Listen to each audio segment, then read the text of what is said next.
Hey guys, this is Car Politics and I'm Corey Hayes, and let's talk about the car news that happened over this past week.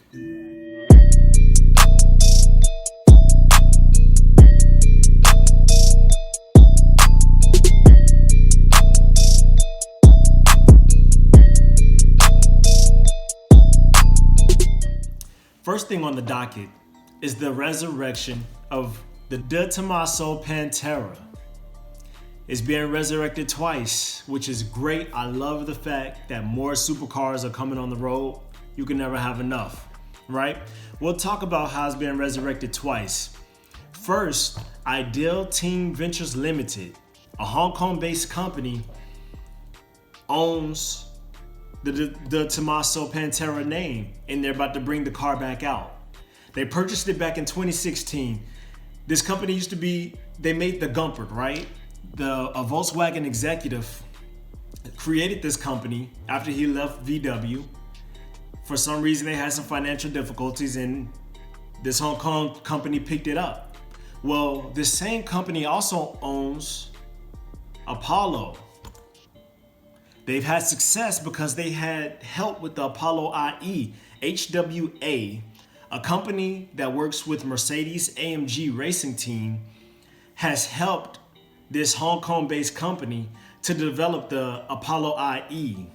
So this is really exciting given the fact that the Apollo IE is a success. What do I mean? It's a V12 minimalistic hypercar. So it has a minimalistic approach to what a hypercar is, produces a lot of power, low weight, and HWA helped develop it. With that pedigree and with that track record, there are high hopes already for the resurrection of the Tomaso Pantera. We can see from the top view that it looks a lot like the old Pantera. Now the Pantera was made between 1971 and 1992, so it had about a 20-year run. And I'm thankful, I'm happy, I'm excited that they're making it again. It was a favorite of mine. Now I was a kid when this car stopped production, but I learned about it as I got into cars. This car will bridge a gap between old heads that are already in the supercar game that know about the car, and also younger audiences who aren't familiar with the Tomaso. The original car came with a 5.8 liter Ford Source V8. If you think about it, for a European car, that's a pretty big engine, especially in today's time. Now, when you think about McLaren, I think they're running like a 3.9 or a 4.0 liter bi-turbo V8, so we don't have twin turbos. That 5.8 Ford Source engine is naturally aspirated. I'm super excited about this Hong Kong-based company resurrecting the Pantera. That's the first resurrection. The second resurrection comes from Aries Design. Now, if you follow me on Instagram, earlier this week I posted that Aries Design was resurrecting the Tomaso Pantera. Now what they've done is they've taken a Huracan and they've basically reskinned it. I'm not mad about it. I love the Huracan. There's a lot of them on the road. There's not a lot of Panteras. It still has the 5.2 liter V10 naturally aspirated engine, which everyone loves, right? 7-speed dual clutch transmission. 610 horsepower, I believe, being fed to all four engines. This is all-wheel drive. But this is like a down and dirty way to bring the Pantera to market even faster, even sooner, which I love Aries Design for doing this. The car looks really good. If you take a look at it, like I said, I have pictures on my IG from earlier this week. The body of it looks very similar to the old Pantera, just modified to be more modern, right? And the interior is amazing. Now, you can tell that the interior is a Lamborghini Huracan. However, that mocha brown leather that Aries has put over it, I mean, it just looks really good. Everything looks good from the dash to the seats. I love what they've done with it. So that is how the Tomaso Pantera is being resurrected twice.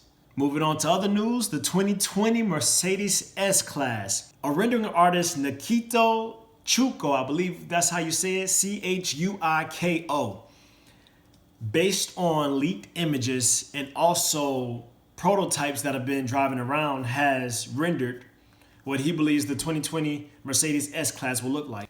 I'm not a fan. If anybody knows me or follows me on Instagram, they know I'm a huge fan of Mercedes. I'm also a Porsche fanboy.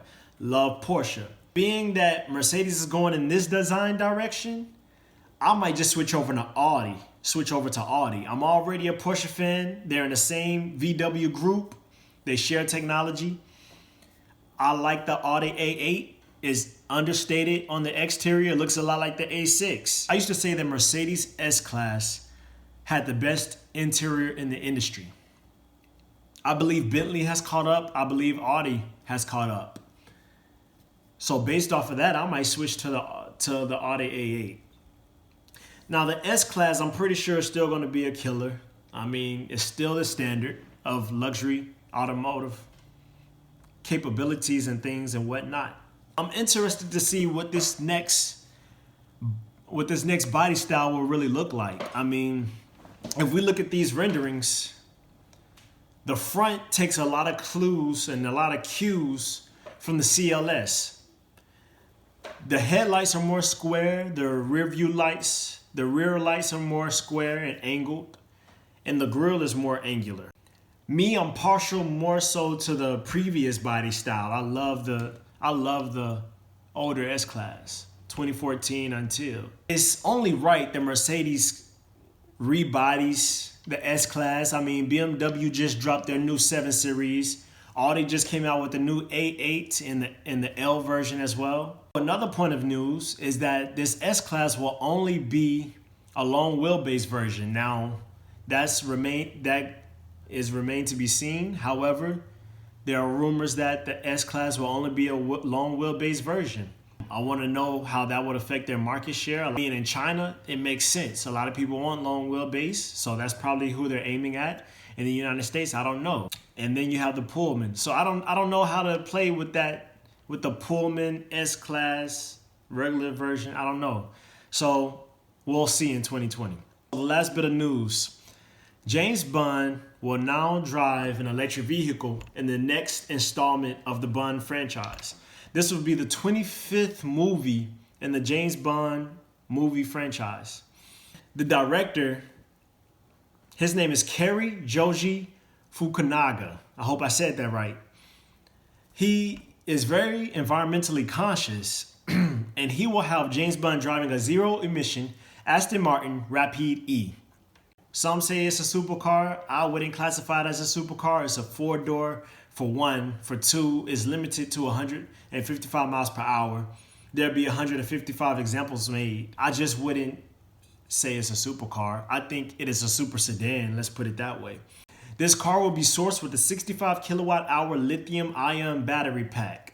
So expect about 600 horsepower and 701 pound-feet of torque. Now, James Bond and Aston Martin go hand in hand. Like in 1964 in the movie Goldfinger, James Bond drove the iconic DB5. Beautiful car. I wish I could own one. I mean, they're gorgeous. Weapons coming out the grill, out the tail lights, whatnot. 2015 Spectre. The DB10 was debuted. The DB10 concept. Now, a lot of people think the Vantage came about because of the DB10 concept, when actually I believe it was the opposite way around. Now, I believe that filmmakers and the producers saw the Vantage and wanted to base James Bond's car off of that, the DB10, and so it inspired the DB10 styling. I mean, we can go look that up. That's up for debate. How about you guys comment in the comments below and let me know what you think. Also, let me know what you think about the S-Class and the revitalization of the Tomaso Pantera. Guys, hit that notification bell so you get a notification every time I post a video, and hit that subscribe button. We'll create a point system so that you can get free merchandise, hats like this. I have polos, t-shirts, and even sweats. Thank you for watching Car Politics. This is Corey Hayes signing off.